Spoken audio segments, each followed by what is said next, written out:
Well, here's something different for a change. Let's talk about music. Now, first of all, I am not a music expert. I can't play an instrument to save my life, and I don't follow any kind of particular style. I just listen to anything. Like, one minute I'll be enjoying an old movie score, and the next I'll be listening to some old PS2 menu music. My taste is all over the place. But one thing I've been thinking about lately is all the trash music that came out of the early 2000s. You know, those novelty tunes that just seemed massive at the time, but have long since faded away into obscurity. Like, remember the Cheeky Girls? As a child, there was a time when you couldn't turn on the radio without hearing that song. We are the cheeky girls, we are the cheeky girls, you are the cheeky boys, you are the cheeky boys. Released in 2002, this got to number 2 in the music charts, despite being voted the worst pop song of all time just a couple years later. I found it kind of relatable though, like I always used to get in trouble for being cheeky. Touch my bum, this is life. Not in that way. And of course you can't forget the fast food song. Released in 2003, this might be even more tasteless, a song designed to make us consume as much junk food as possible. And it worked.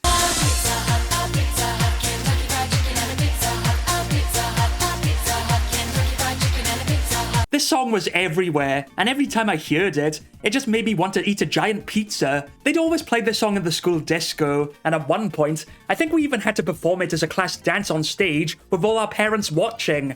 How embarrassing.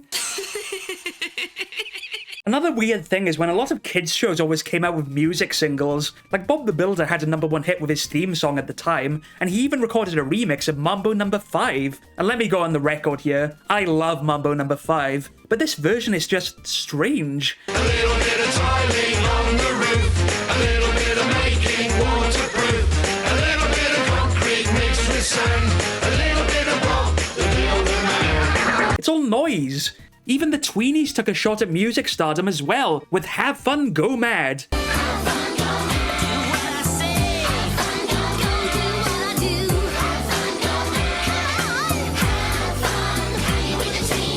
I don't know what's worse, this or the video game. But the crowning achievement of commercialization has to come from Brum. This was a nice relaxing show about a little car driving around and having adventures. But they revamped it completely just so they could stick a big song at the beginning.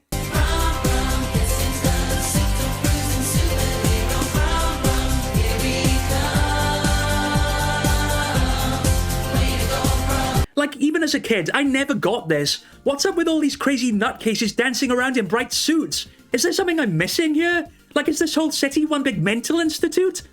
I don't know. So yeah, all this music stuff was pretty bizarre, but at a certain point, it stopped being just weird and became certifiably insane with the birth of the Crazy Frog. Ding ding ding ding ding ding ding ding ding dum dum bum bum bam bum bum bum bum bum bum bum. Yeah, remember this little hellspawn? Because I'll never forget. The Crazy Frog was created as some kind of independent Swedish animation in 2003, using an audio clip from a guy imitating the sound of an engine. Ding ding ding ding ding ding ding ding dum dum bum bum bum bum bum bum. He was nicknamed the Annoying Thing, and wow, he definitely lived up to that name. But I didn't know anything about this until about 2005, when the Crazy Frog started popping up on every single ad break on TV as a ridiculously expensive downloadable ringtone. Get the Crazy Frog as video for your mobile and show it to your friends as often as you like by texting Crazy300. Or how about the video ringtone? You don't only hear the Crazy Frog, but you also see him as video on your mobile. You'd never believe it now, but these bite-sized sound clips were actually incredibly popular at the time, sort of like a viral video before that kind of thing took off. People would be showing them off all the time. Text Crazy400 to 88888 now. The blame for this insult to your hearing senses can be placed entirely on Jamba, a mobile phone company who pretty much owned the monopoly on this kind of thing back then. Their ads would just be everywhere. Like on a Saturday, my mum used to have the music channels on a lot. Gotta love those 80s hits. And I couldn't look anywhere without seeing the Crazy Frog on TV. Frog 13 for the mono, Frog 14 for the poly, or Frog 15 for the crazy real sounds to 88888. I didn't really get it though. Like all the kids in school would try to copy that noise, and it drove me up the wall. He wasn't just the annoying thing, he was the really annoying thing. And it didn't only stop with the ringtones. In mid-2005, they actually turned the Crazy Frog into a full-on pop singer, releasing a remix of Axel F. You know, the song from Beverly Hills Cop.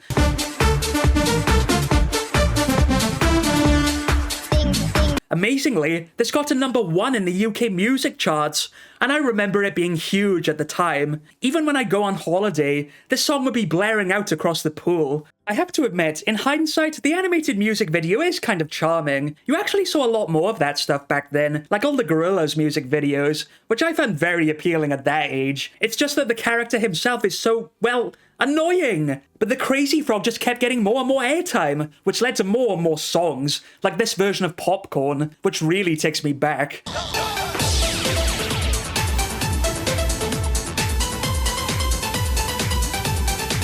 Remember when they used to play that tune on those old popcorn machines? Good stuff.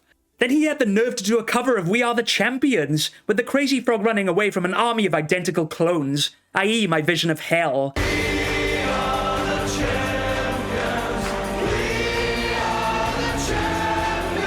It's like this awful amphibian took every good song he could get his hands on and remixed it into an insufferable imitation. Like he even did the Cha-Cha Slide. Yeah, that song was great, except when the Crazy Frog is doing it. Let's go to work.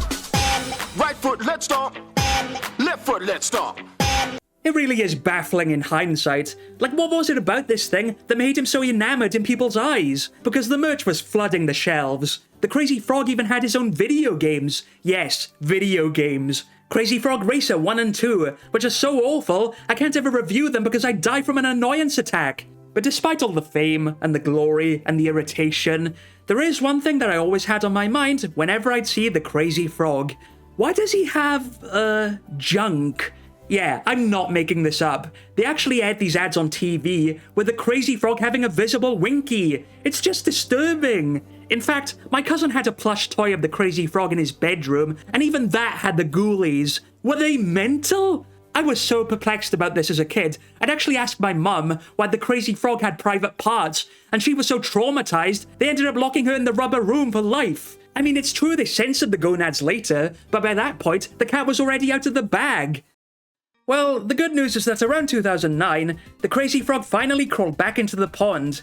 But the bad news is that he came back with a vengeance in 2020. Yeah, he's still making songs and music videos to this very day, like this cover of It's Tricky by Run DMC. And that just annoys me because everyone knows the best remix is on SSX Tricky. You know what, this started out as a happy nostalgia trip. Oh, let's talk about cheesy early 2000 songs. That'll be fun. But now I never want to listen to music for as long as I live. You did this to me, Crazy Frog. You.